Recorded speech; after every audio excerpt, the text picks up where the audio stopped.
할렐루야. 우리 서로 인사하실까요? 잘 오셨습니다. 제 이름으로 축복합니다. 오늘은 겸손한 왕이라는 제목으로 말씀의 은혜를 나누기를 원합니다. 겸손한 왕. 세상에 겸손한 왕이 있나요? 트럼프 대통령 겸손한 대통령입니까?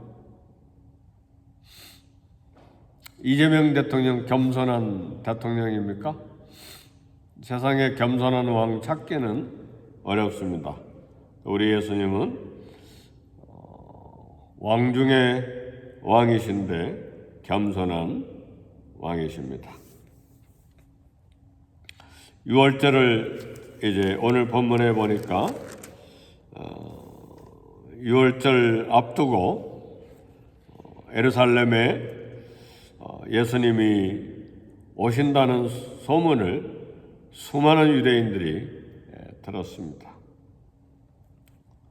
그런데 이 엄청난 수의 사람들이 이 6월절 명절에 예수님이 예루살렘에 오신다는 소식을 듣고 누가 시키지도 않았는데 종려가지를 꺾어가지고 손에 들고 또 겉옷을 벗어서 손에 들고 외쳤습니다.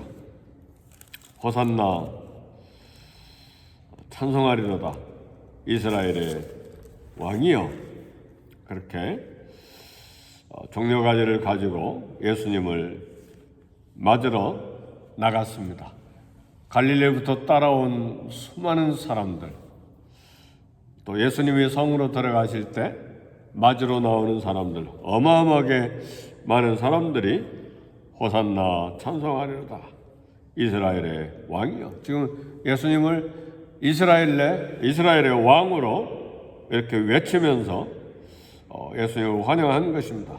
호산나는 우리를 구원하소서 그런 뜻이죠. 네, 종려나무는 승리와 민족주의의 상징입니다. 그래서 저마다 종려나무 가지를 꺾어서 막 흔들면서 지금 어마어마하게 많은 사람들이 외친 거예요.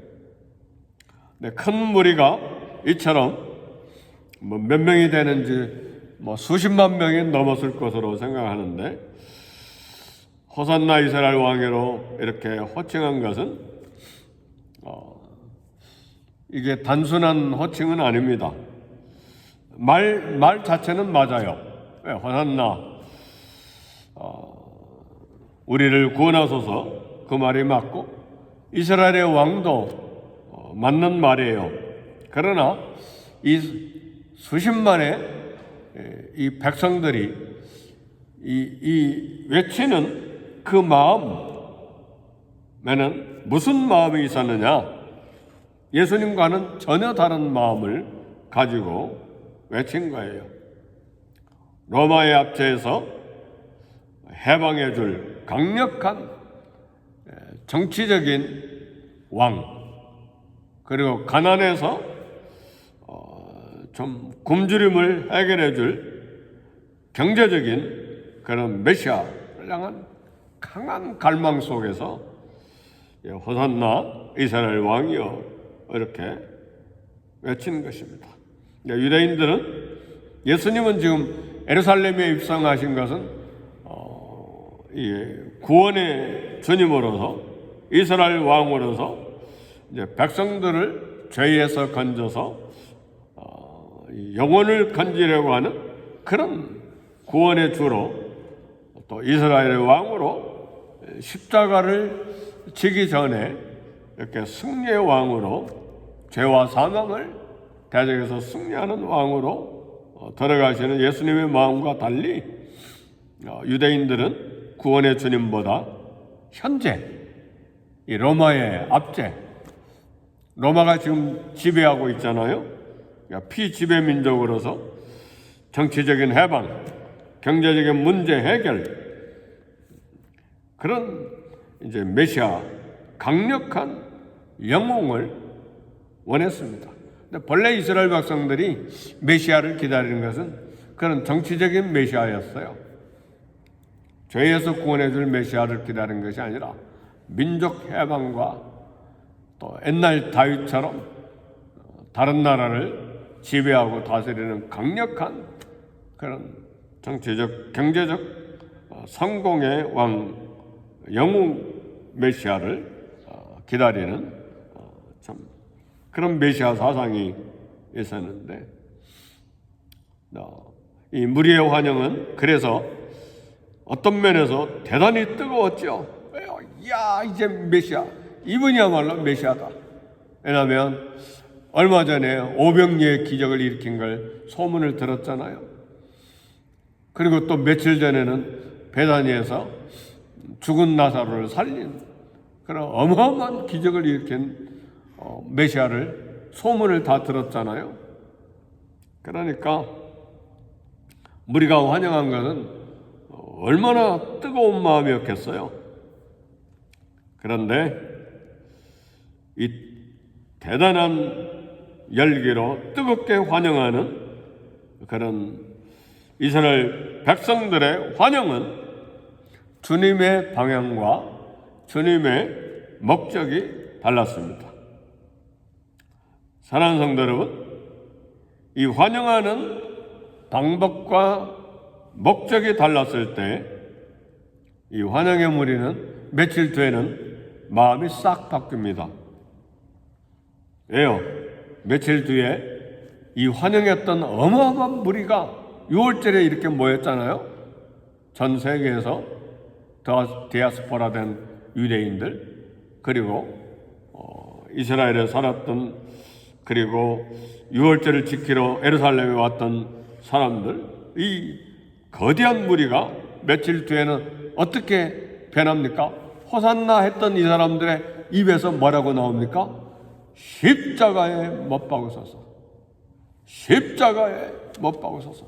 막 폭도들로 변해버렸잖아요.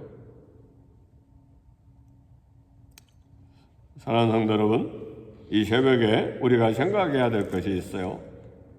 우리도 예수님을 나의 주님과 나의 왕으로 부르지만 내가 원하는 화려함과 내가 원하는 성공과 내가 원하는 부여와 내가 원하는 인기, 내 뜻대로 되지 아니하면 우리도 쉽게 실망하고 기도를 더 지속하지 못하고 등을 돌릴 위험이 있습니다.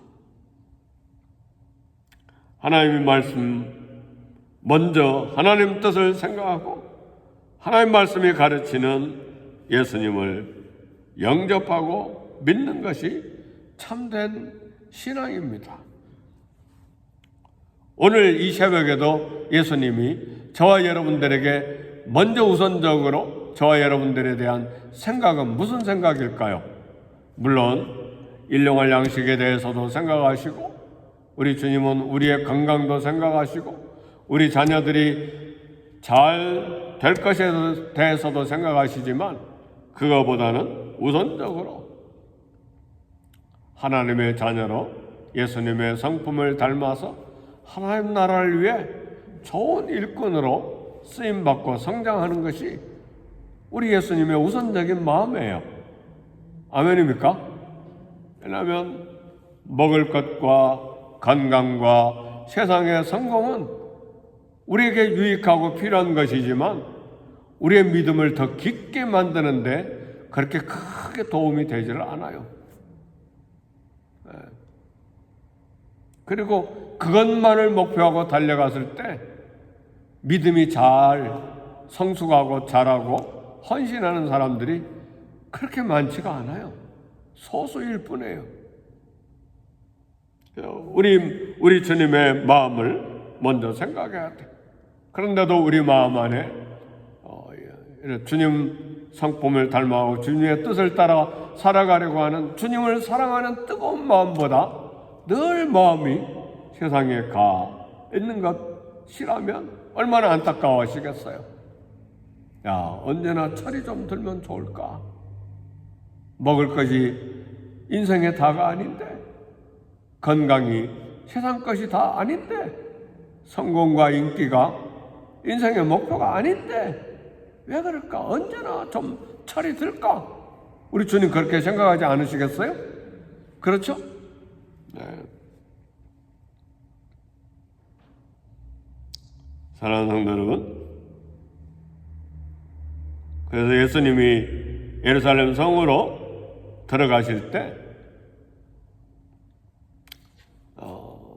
군중들은 예수님을 이스라엘 왕으로 불렀는데, 그러나 우리 주님은 로마 군인 장군이 전쟁에서 승리하고 들어갈 때는 하얀 군마를 타고 로마 시민들 혹은 아테네 시민들이 막 다 나와가지고 막 박수치고 막 꽃을 뿌리고 막 그런 화려하게 막 군마를 타거나 황금마차를 타고 간 것이 아니라, 이게 겨우 이거밖에 안 돼, 조그만 나귀 새끼 한 마리 타고 그냥 가시는 거예요. 나귀 새끼, 조그만 나귀 새끼, 보잘것이 하나도 없어요. 그죠? 보잘게 뭐가 있어요? 아무것도 없어요. 머리에다 황금 면류관을 쓴 것도 아니고, 막 큰 칼을 들고 있는 것도 아니고, 막 갑옷을 입으신 것도 아니고, 그냥 낙이라도 어미 낙이, 큰 낙이가 아니라 조그만 새끼 낙이.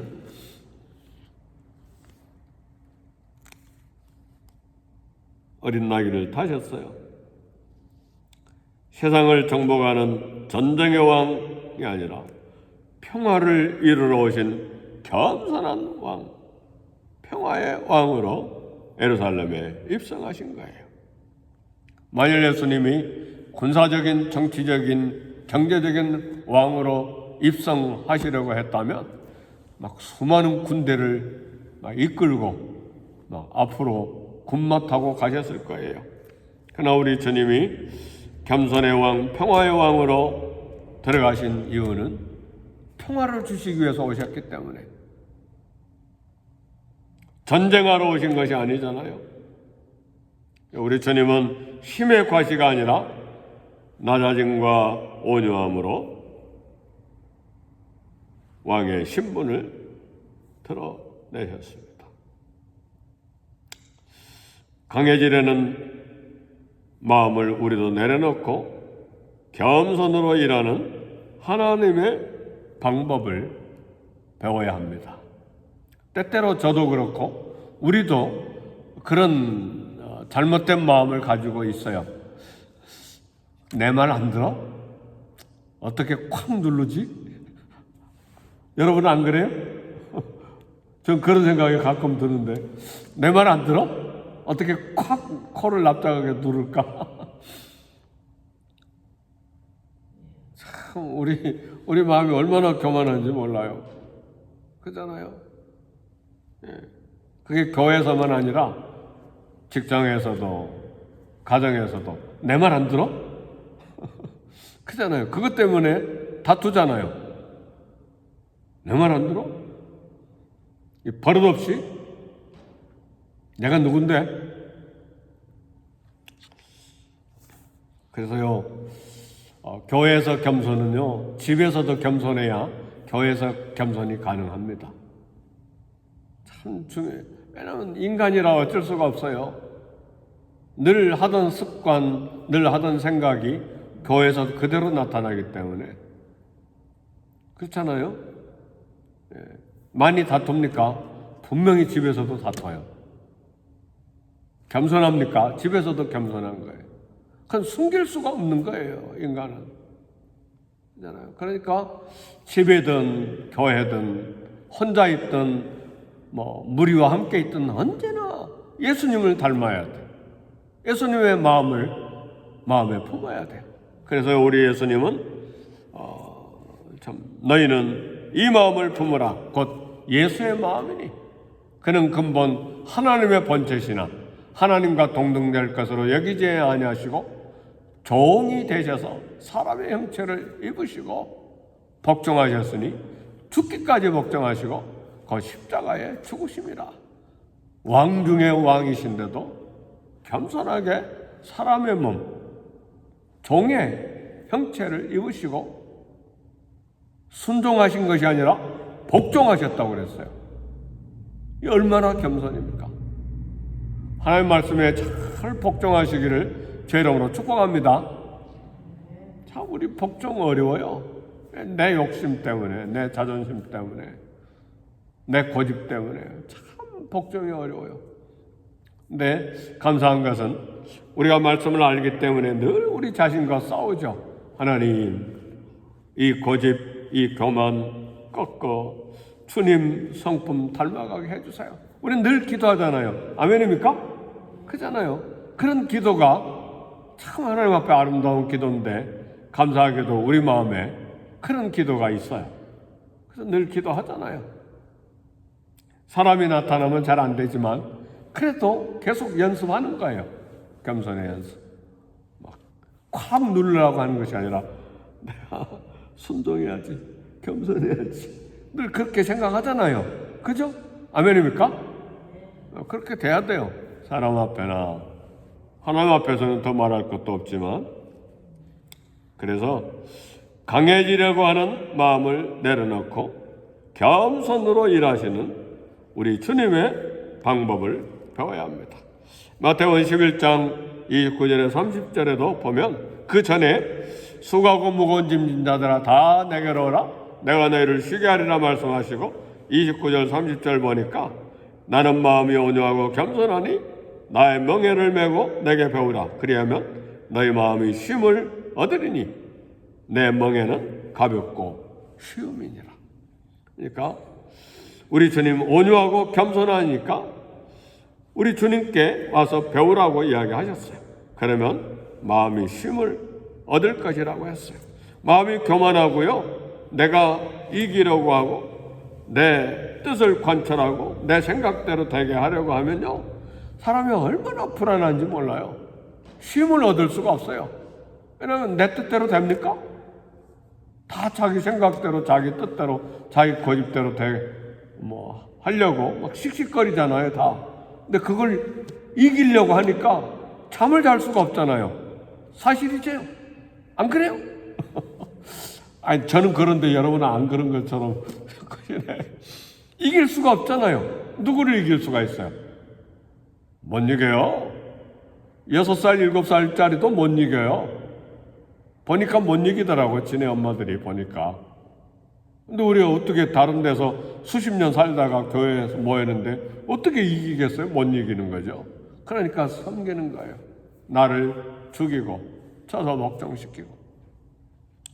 그래서 예수님도 죽으신 거예요. 온유하고 겸손하니 나의 명예를 메고 내게 배우라. 그리하면 너희 마음이 쉼을 얻을 것이다. 안식과 평안이 있다는 말이에요. 주님을 배우면 안식과 평안이 있어요. 욕심을 내려놓으니까 욕심 있을 땐 누가 차지할까? 어마어마하게 막 경쟁하고 긴장하고 막 밤잠을 못 자잖아요. 근데 욕심을 탁 내려놓으면 마음이 평안해지는 것이죠. 미움도 내려놓으면, 계속 미워하고 중화하면 사람 만나는 게 무섭습니다. 왜요? 싸워야 되니까 가슴이 막 두근거리는 거죠. 미우니까. 또 싸워야 되니까. 이 얼마나 두려운 거예요. 근데 미움도 내려놓고 욕심도 내려놓고 주님처럼 탁 낮아지면 뭐가 주어진다고요? 너희 마음이 쉼을 얻으리니. 그래서 수고하고 무거운 짐진 자들아 다 내게로 오라. 내가 너희를 쉬게 하리라. 주님께 오면, 주님을 배우면, 주님의 멍에를 배우면 쉼을 얻는다는 말이에요. 거대한 무리가 열광적으로, 열정적으로 막 함성을 지르고 예수님의 예루살렘 입성을 맞이한 건 뭐냐? 18절 뭐라고 그랬어요? 우리 다 같이 읽어봅시다. 이에 무리가 예수를 맞으면 이 표적 행하심을 들었음이로라. 17절에 나사로를 무덤에서 불러내어 죽은 자 가운데 살리실 때에 함께 있던 무리가 증언하니라. 이에 무리가 예수를 맞으면 왜 이렇게 수십만의 군중들이 막 열정적으로 열광적으로 예수님을 맞이했어요? 나사로를 살린 그 기적 때문에. 이게 긍정적인 말씀이기도 하지만 부정적인 그런 뜻도 들어있어요. 무리가 이처럼 예수님을 환영한 것은 예수님이 십자가를 지시는 메시아, 죄인을 구원하실 하나님의 아들로 믿었기보다는 이 엄청난 기적을 행했기 때문에.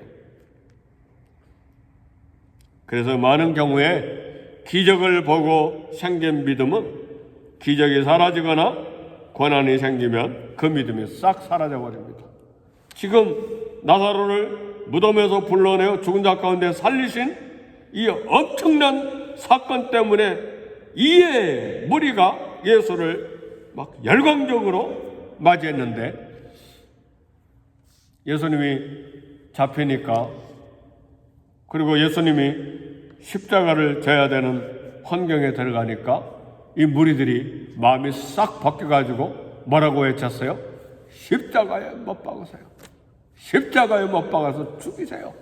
우리가 원했던 성공의 메시아, 정치적인 메시아, 경제적인 메시아가 아니니까 저 사람은 죽여야 된다. 그렇게 변해버린 거잖아요. 기적을 봤으면 끝까지 믿어야 되잖아요. 그러니까 기적이 우리의 믿음을 끝까지 유지하게 하는 게 아니에요. 우리는 기적 보면 잘 믿을 것 같죠? 그게 아니에요. 이스라엘 백성들이 광야에서도 날마다 기적을 경험했잖아요. 하늘에서 만나가 매일 내리지, 불기둥, 구름기둥이 매일 보이지, 그러잖아요. 하나님의 기적이 매일처럼 보였는데도 안 믿잖아요. 그러니까 기적이 우리를 믿음을 강하게 만드는 것은 아닌 것 같아. 물론 도움은 될 수도 있겠지만 많은 경우에 기적이 사라지거나 고난이 오거나 그러면 믿음이 싹 바뀌어버리는 거예요. 그래서요, 신앙의 뿌리는 예수님의 말씀과 인격에서 신앙의 뿌리가 내려야 됩니다. 500의 기적도 다시 기억하지는 않잖아요, 이 무리들이. 그죠? 나사로를 죽음에서 살려낸 것도 기억도 안 하고 예수님을 다 버리잖아요. 우리의 믿음은 주님의 십자가에 기초해야 됩니다. 나의 신앙은 십자가에 주님을 모시고 있는지를 살펴봐야 됩니다. 우리의 신앙은 외적인 화려함과 성공에 기초하면 실패할 가능성이 있습니다. 우리 주님은 말씀합니다. 아무든지 나를 따라오려거든 자기를 부인하고 자기 십자가를 지고 나를 좇을 것이니라. 그러니까 우리 예수님이 주신 엄청난 복과 그런 사랑, 그것에 감격해서 주님을 믿기도 하지만, 그런 믿음은, 말씀의 뿌리를 내린 믿음은 고난이 있어도 십자가가 있어도 변하지 아니하고 주님을 믿고 따르는 믿음이어야 합니다. 그것이 진정한 믿음이죠. 예수님을 환영하는 무리에 우리 예수님은 흔들리지 아니하고 겸손히 어린 나귀 새끼를 타고 입성했습니다. 오늘 하루를 살아가는 동안에도 겸손하게 나를 낮추고 말씀을 믿고, 기적을 믿는 것보다 말씀을 믿고 나를 낮추고 하나님께 순종함으로 하나님의 뜻을 이루어드리면서 주님을 섬겨가는 저와 여러분이 되시기를 주의 이름으로 축복합니다. 우리 다 같이 기도하겠습니다. 이 사순절에 또 고난절이 다가올 때에 우리 믿음이 십자가에 달리신 우리 주님을 통한 믿음으로 뿌리가 깊게 내려가는 믿음이 되게 해주세요. 기도하시고 교회를 위해 기도하시고 또 말씀과 기도에 더 뜨거워지는 우리 그 교회가 되도록 성령의 역사가 이루어지도록 우리 함께 기도하겠습니다.